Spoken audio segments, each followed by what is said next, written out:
Ever have that patient that they have just every symptom and there's so much wrong with them that you're not sure where to start?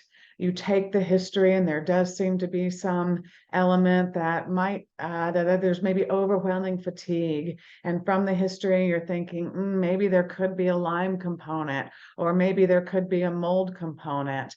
Maybe there could even be a lot of gut-based inflammation, and or maybe there's a lot of toxic exposure. Do I need to do detox? Where do I start?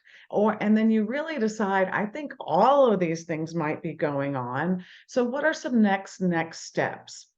In a patient like this that's so multifactorial, I often like to have a benchmark of where their overall oxidative stress is. What is their level of glutathione, and how much is oxidative stress damaging their body? Is their mitochondria damaged? I can tell that through 8-OHDG. Is their membrane, are there fats damaged? That's your brain, that's your myelin sheath, that's the membrane of the cell. I can tell that from F2 isoprostane. So a highly complex patient that might have some element of Lyme and mold and other things going on, get a baseline of that oxidative stress. Begin to treat some of those things that you think are most likely, and then watch those markers start to come down. If they get into normal range, then it means that we've addressed what the cause was, and we might be able to limit some of the more esoteric or specific testing. If that's not enough, then we know, okay, we need to drill down, and maybe we need to do more extensive Lyme testing at this point.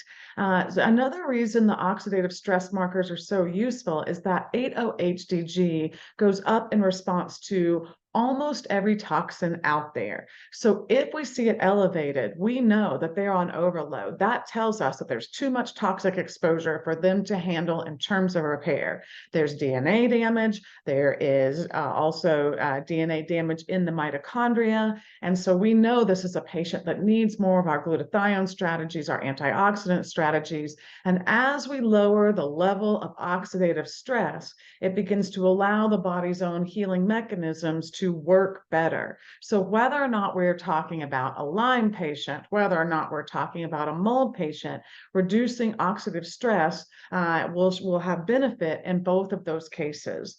It's also another way to tell if the mitochondria is overly stressed. So in terms of chronic fatigue as well, we get a good picture there. So when a patient is just so many pieces of the pie, you don't know where to start with something like oxidative stress that's broad, treat it, see if they get better. And then this is a way to move them forward and begin to peel back the levels of the onion. Now, as you reduce that oxidative load, all of your other therapies are going to work better, and their systems are going to work better. Their immune system, their detox function. This can be a great place to start in the complicated patient that has so many layers that we just can't even figure out where to begin.